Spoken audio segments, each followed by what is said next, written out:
Ladies and gentlemen, and children of all ages, the play's the thing. With your host, Judy Sleed.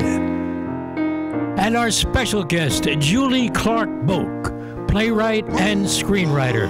Now here's Judy. Oops, I almost sang along with it. Hello, everyone, to the Play's the Thing, and we have a lovely playmate today, Julie. Hi, Julie. How are you? You look fabulous, fantastic. You, Judy. Thank you, Judy. It's a pleasure to be here. My treat, truly. Julie, Clark, and Boak. Yeah, all three. Julie, Clark, Boak. Okay, well, some people are lucky. Some people have more names than others. There's a story behind that, but it's probably not the story you need at the moment. Well, okay, let's start with the story of, I asked you to come because somebody told me you write plays and stories, that my heart always was in writing, creating, and I like to talk to fellow writers. Well, let's see how to begin this. It was not something that I feel. Here's what I want to say. I feel myself to be a happy writer, which is to say that it has been a privilege to be a person who has been writing.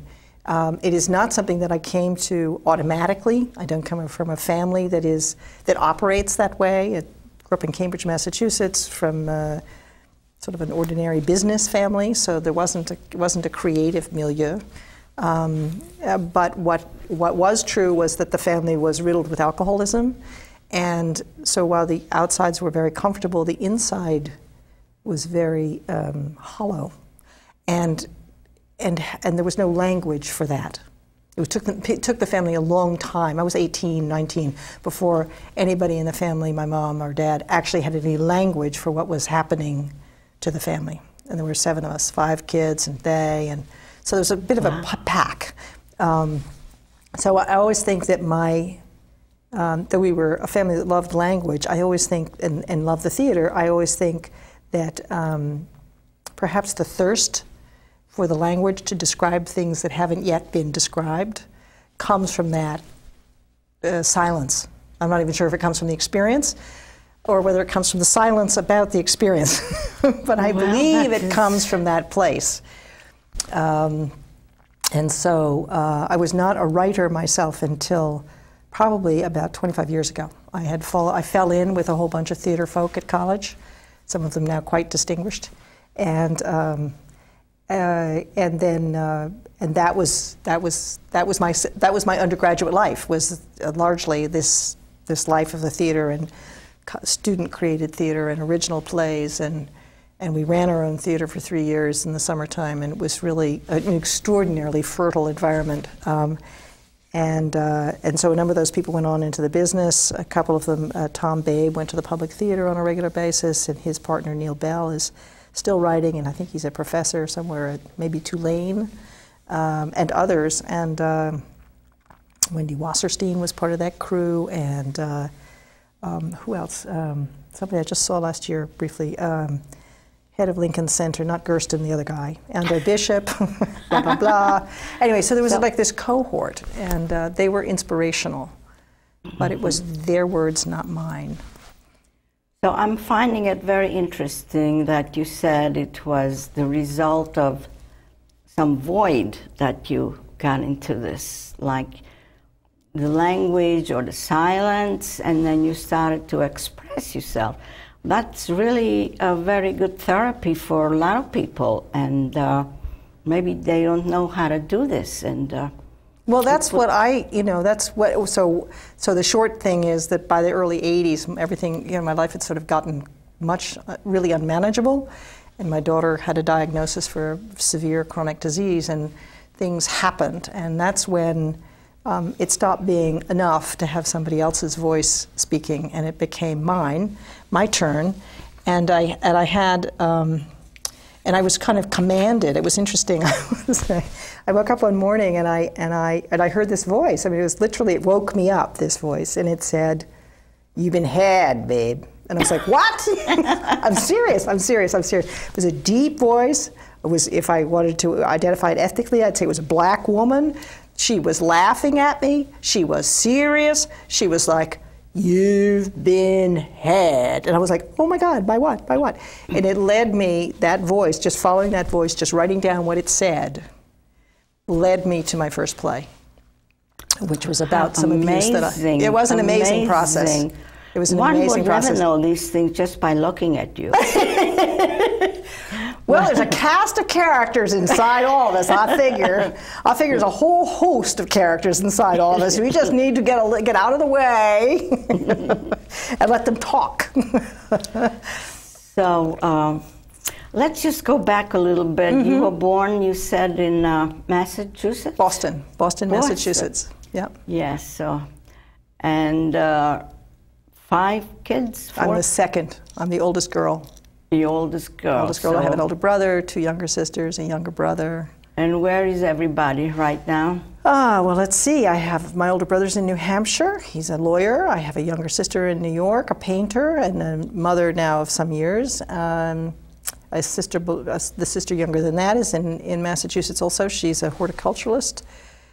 She is I think the executive director of the New England Wildflower Association.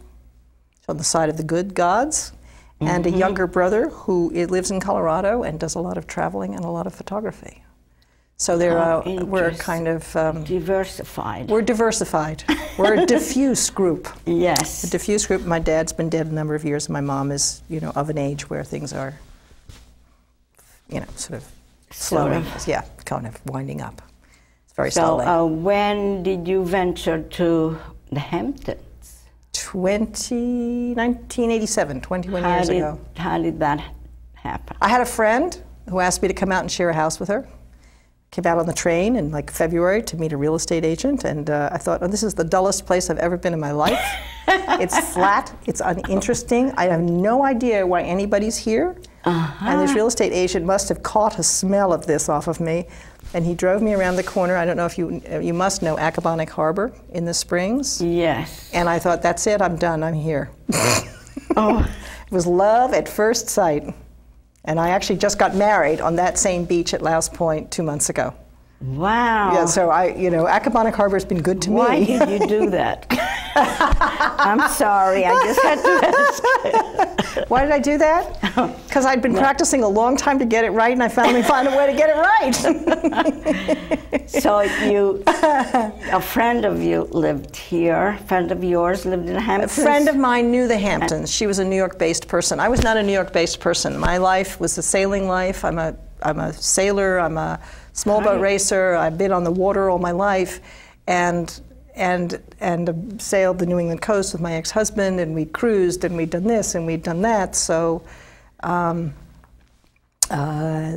water is what attracted me, and the light is what kept me, and the community is what anchored me. So when you came here and bought a house, were you married at the time? No. I was a single writer. So you didn't have to ask anybody's permission? No. I didn't know. I haven't asked anybody's permission for a long time. I'm trying to get used to it again. Yeah. I'm like, ew, I don't know about this permission business. Is this the second time you did it? It's the second time. Okay, well, that's okay. Yeah, okay. It's the second time. And the first time was much, there was much destruction, and there was much And you hurt. probably got inspired when you were living here, and you did more writing.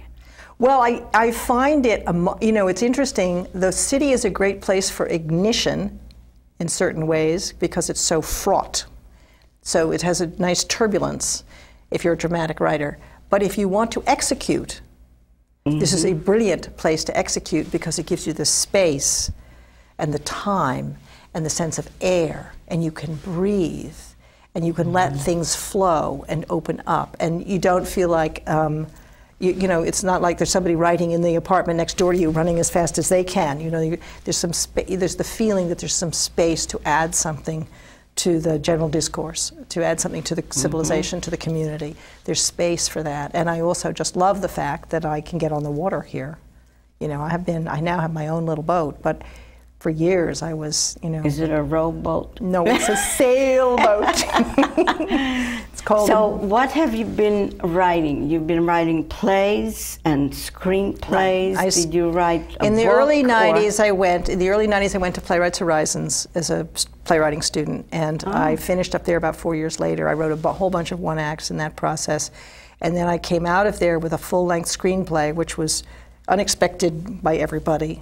And it actually turns out to be a boat story. It's a clipper ship story. It's the story based on the true story of a young woman of the age of 19 who's headed around Cape Horn, which is, as the sailors know, probably it's the Sahara of the ocean. It is the most treacherous piece of water on the globe.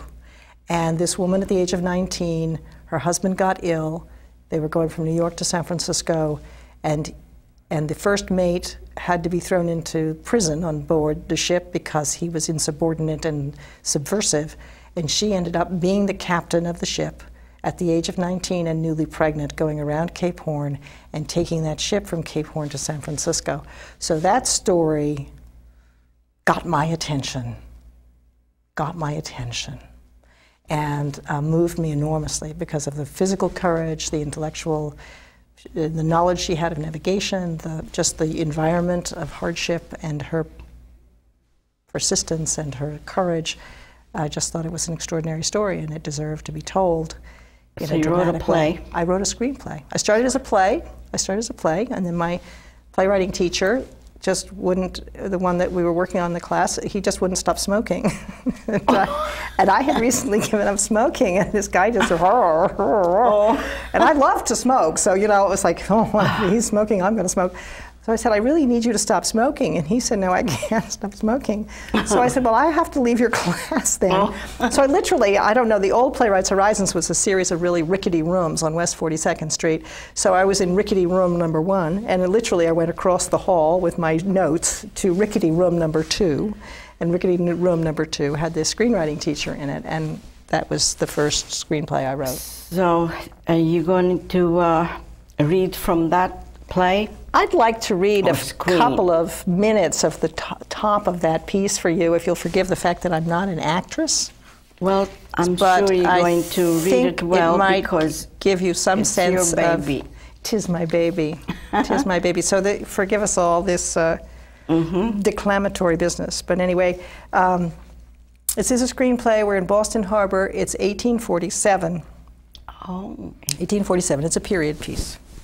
Exterior main deck, the clipper ship Paradise. A handsome young man with a shock of black hair and clear blue eyes, Third Officer Joshua Patton, 19, stands overseeing men unload a cargo of cotton bales. They sing a hauling song. Joshua glances up, catching sight of a small figure in the rigging above him. Hey, boy! The men on deck nudge each other and laugh, pointing upward. Come on down, you little scrub, or we'll come up and get you. Exterior foretop rigging. Mary Brown, a hot and tousled 9-year-old, looks down on the men below and then up to the next set of ratlines and the racing clouds. The sounds of singing and shouting reach her from below. She smiles and starts to climb again. Exterior main deck some moments later. A sailor drops an indignant, tar-spattered Mary on the deck before Joshua. He holds back a laugh as she glares at him. Little rat got up to the fore topsail yard, sir. Headed for the sky, were you, scamp? 'Twas the foretop royal yard, sir. The men laugh at her with some appreciation as her brother Matthew, 11, races aboard. He roughly grabs her arm. Sorry, sir, very sorry, sir. She's a pest, sir. Now you've done it, Mary Brown. Nay, no pest such as we are used to, son. I am sorry, sir, very sorry. Matthew drags Mary toward the gangplank. Unrepentant and moving like a mule, Mary ignores him. She can't take her eyes off of Joshua. Catching her look of astonishment, he gives her a broad wink and a slight bow. She breaks into a great smile as Matthew pulls her ashore. Then just a moment later, if you'll indulge me, exterior of the front door of the Browns' house, Charleston, Massachusetts, a short while later. Joshua, now in his officer's uniform, stands before a surprised Mrs. Brown, Mary's mother. A horse cab waits behind him in the street. Forgive the intrusion, madam. My name is Patton, Joshua Patton, third officer of the ship Paradise. Sir? Oh, yes. Won't you come in? I'm sorry. No, thank you. My men knew your boy. He haunts the docks. So as I was passing this way, I wanted to stop and assure you that he and the little girl did no harm. A Miss Fairweather appears behind Mrs. Brown, pulling on her gloves. Mrs. Brown, let us renew this appointment another time. It is a very inconvenient morning. Miss Elise Fairweather, Officer Patton. It was on his ship that Mary just disgraced herself so badly. I would have more of such disgrace, Mrs. Brown. Please do not think to encourage her a day in her room without food or any other comfort. May teach her to mend her ways. You are very good to come, I'm sure. Miss Fairweather is just leaving. Perhaps you will be kind enough to see her safely home. Aye, it will be a pleasure. Joshua offers his arm, even as he peers surreptitiously up the stairs. Please tell your daughter and that gallant young son of yours that they've put a shine into this sailor's day. Miss Fairweather, interior Mary's bedroom. Mary hears the downstairs door shut and races to the window. She watches as Joshua hands a laughing Miss Fairweather into the carriage and hurls herself on the bed in a shower of tears. These two people marry. 10 years hence. 10 years. 10 years later, they marry. And that is the couple that launches it, it is her experience of what it's like to be on that ship and to lose her husband into basically a kind of a fever dream and to handle herself in this way. And there were all kinds of questions that fascinated me in that, which had to do with women's capacity to lead and to withstand isolation, and I needed some stories of fortitude at that time, and she certainly captured that for me. It was done well, but this is how screenplay. This is a screenplay format, which is very awkward to read, actually, because it requires you to say, it's written for a camera. So it says, this is what the camera's going to look like, this is what you're going to hear, these are a few directions about what it's going to look like. Oh, you have to put all that down? You have to put all that down. You have to put all that down. So I cut it down a lot. So you not only have to be a writer, you have to be like a director. Exactly. Exactly. Exactly. And a stagehand. Absolutely. Absolutely. And as long as it's only a pen on paper, perfect. It's not hard. It's getting the real people that makes it, that's where the money comes in. Now there's so much, so many things are available. You could use your own camera and do this if you just ask some people. You might, although this, given that it's on a clipper ship, the closest we've ever come to realizing it was a reading in San Francisco about 3 years ago on a tall ship in the San Francisco Maritime Museum Park. The tall ship is over 200 feet long, and we did it as a benefit for the Marine Library out there. And we had 100 people on the deck, and we cut this down to about an hour and 15 minutes, and we did a staged reading. It was all this for an hour? Yeah. Wow. Yeah. Yeah. It was fantastic. It was because giving people the idea of what it would be like to be on a ship from an earlier century, a world from an earlier time, is quite something. And so this gave them the ship. Where did you linger to make this longer? I made it shorter. I made the whole. This is you about said an hour. No, the 2-hour script. This is a 2-hour screenplay. Oh, I thought you were talking about the pages you read. No, this is actually cut from 5 pages, and it's 2.5 because there's more visual information. But reading each visual scene is not. It's hard to listen to. So I just took that out for this afternoon. Yeah, so you have a lot of knowledge of how to write for the screen and for the play. Absolutely, absolutely, yes. Absolutely. And it's good. It is good. It's a very demanding discipline. Somebody looked at me once and said, "Why did you choose to do that?" It's the hardest form of writing you could possibly choose. And I thought, well, write for the screen?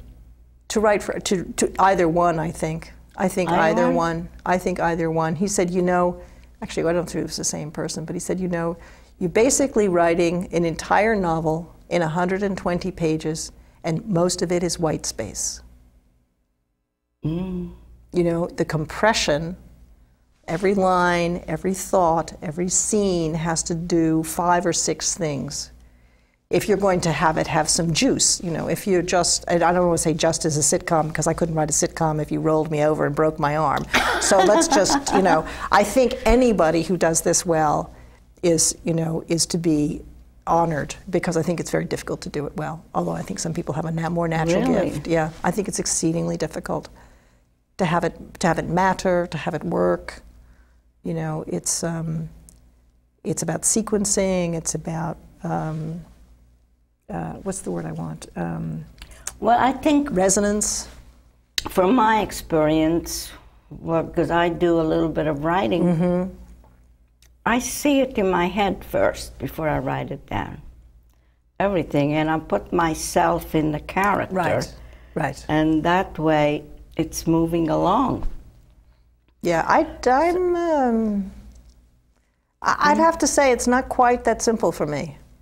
It's as you heard, I tend to hear the voice first, and then I tend to have to listen to what the voice is saying, and the voice can be pretty demanding about what it wants. Just like you heard that voice. Yes. About you've been had, babe. You've been had. You hear voices like that. I hear voices. I sometimes hear voices. I had a short story that came out of a voice.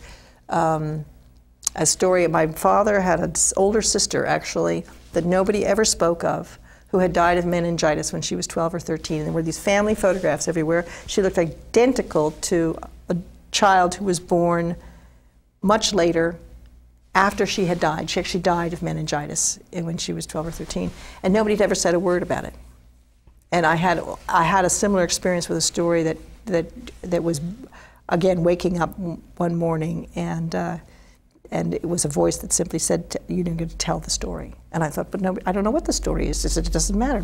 Just tell the story. You need to find out what the story is. You need to be able to speak about the things that haven't been spoken of. And if I were to say there was anything that I trust that I do, it's to try to speak of the things that haven't been spoken of, whether they're immediately relevant to me or sometimes they're things that other people identify with. Would you call this being psychic, or what category would you call I don't know, that? man. I don't know. I have never tried to classify it. I know it makes me sound like somebody should take a net and throw it over me, but I don't think so. I think it's listening. There was a piece I was reading today about Chesterton, C.K. Chesterton, and it's about imagination, perhaps a spiritual voice, perhaps kind of like the promptings and this is where it gets very voodoo. It's like the promptings of another world. Well, it is in a sense that. I mean, there's an interior life. What I really want to say is there is an interior life, and if I am mindful, I might listen to what it has to say, and it may in fact have things to tell me that I wouldn't know if I weren't paying attention, which is what makes me a happy writer, is because it's freed me from I things. wish I had that. Well, I envy you. I envy you the ability to see it. I mean, I'm like, sometimes I get an image first, but often it's the voice. So I really envy you. I know other writers who say, well, I have it all figured out in my head and I write it down. I thought, man, that'd be cool. But it's not my experience. It's not my experience. I think it's a wonderful gift to be able to write. I do too. I think it's just would be rewarding for everybody to see it, to act it out and see what it looks like. Oh, I think it's so rewarding. I think it's so rewarding. Yes, well, I had 2 of my plays read, actually 3, and I was hysterical because people gave a different interpretation than what I had in mind, and I thought it was just comical. Well, so I remember my first reading was of a play. It was actually a family drama that was way before this, and it was in somebody's living room in New York. And I had like poured buckets. First of all, I had to go see a chiropractor 4 days before because all my shoulder and my neck froze because I was so terrified. Oh. And so I was in bed flat on my back for 3 days before this reading. And then I finally was able to prop myself up and go to my own reading. And I remember thinking, people always say, it's not going to sound like you think it's going to sound. It's not going to sound like you think it's going to sound. And indeed, it didn't always sound like I thought it was going to sound, but it also didn't sound so bad to me. And I came out of that and I thought, you know what? And this is a little sexist on my part. Those boys are not telling us the truth. They keep saying it's about opening a vein and you bleed on the floor and it's all very difficult. What they never tell you is that it's lots and lots of fun. Oh. It's lots and lots of fun.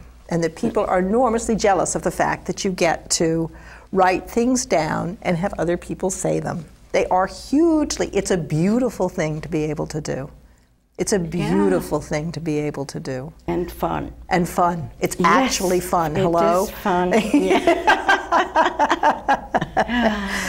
You know? Like, just like you read your thing today, but Yeah. I think you're a great actress. Oh, well. You gave it a lot of feeling. I have mean, a lot of it's- feeling. I do have a lot of feeling, Yeah. and I do have, the one thing I have that might be useful in an actorial way, if it were, is my laugh. I love your laugh. I have a huge Oh laugh. my God, I wanted to tell you that I love your laugh. It's worth $1 million. I have a very big laugh, and I have a story about my friend Tom Babe. When he was working in the Public Theater, he did a play called Taken in Marriage, and it was 5 brilliant actresses. One of them was Meryl Streep back in her early days. And he said to me once, he said, you know, I'm sorry you weren't at rehearsal yesterday. And I said, why? Because I like to go and just listen to what was going on. He said, because Meryl was looking for your laugh. And I thought, okay. I mean, if I could bottle it, but I have never been able to bottle it. So it's the spontaneous that's piece. good. And I am so happy you finally got here. And I think we could talk for another We could talk 2 for a long hours. time. We could. I am delighted. I am delighted. And I want to thank you for coming and everybody here who's helped me to make this show possible. And tune in next week. Thank you so much. Thank you so I much. have a lot of interesting people coming. And you certainly one of them that was extremely, I mean, I just hardly Love me in Paris. Love me